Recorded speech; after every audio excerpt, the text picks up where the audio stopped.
So for today's video mga lods, update nyo ko duman kay manapas naman kita sang saging. Kay syempre off duty naton mga lods, di gani. Kung ara lang ako sa balay ginaluyahan ako. Kay habi ko gid mga lods, ang maglibot-libot wala. Mga libot-libot lang ha, makalsaging basig mambalbla mo libot-libot yung may gina-target ay way. Libot-libot lang makalsaging. Syempre kay man amon mga lods. May gid ako sa tawag balangan ni renegosyo. Tiyan mo ni ako niya na to kiban duman ang buy and sell kang saging. Kay manaan nyo, once may bakal ako sa saging, so may posibilidad na mabaligya ko. Tiyan mo na mga lods ng ako na diskarte. Halimbawa, may kapital ako nga 1,500. Kailangan ko na ipamakal ubos. Once na mabakal ko ubos ang 1,500 ko ng kwarta, siguro makaginansya ako siguro mga lods is almost mga 1,000 na mga ganern. Mga ganern.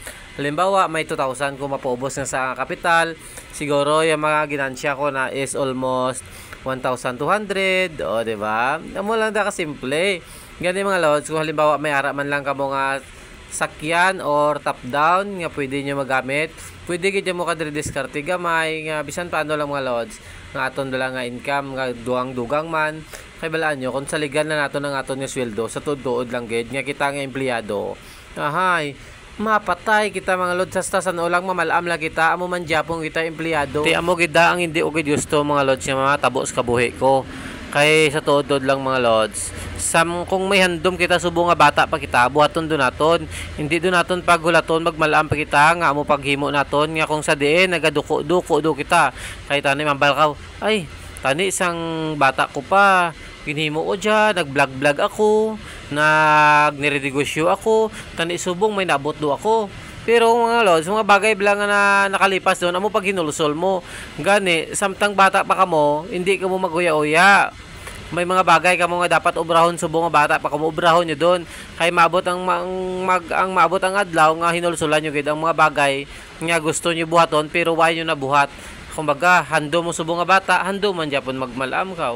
Tiyan mo gid mga lods ang mga bagay nga hindi ugid gusto matabo. Gani, so nakita nyo mga lods, amo gid yun ni ginaobra ko adlaw-adlaw kung why ko duty. Kay man hindi ko gusto sa sano maging empleyado ako. Kay sa tudod lang mga lods. Sambal kang iban, wala ako no may nag-asinso sa empleyado.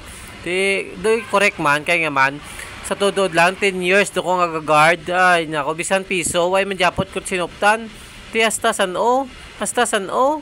Amo man japon ko tayo empleyado, tayo mo na mga lods nga nag-diskarte ako para bisan paano may mga knowledge kita, may idea ko paano magnegosyo, pwede matamat mga lods. Kaya syempre line of 2 pa man ako, kumbaga malawig pa ang time nato niya pwede magnegosyo.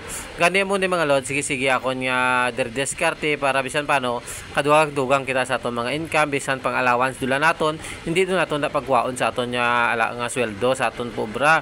Tiyan mo na mga lods, diskarte lang gamay at least bisan paano makabulig-bulig kag sa aton pamilya man nga makadraway tira bugas, bakal sudan, pangbayad sa kautangan naton, no, di ba? At least may diskarte kita, may dugang income naton. Why kita nakapokus sa isa lang ka source of income. Gani, amo ni mga lods, dapat naton gid nya magdiskarte subong kay manamo kung hindi kita magdiskarte, magutman gid doon pamilya naton.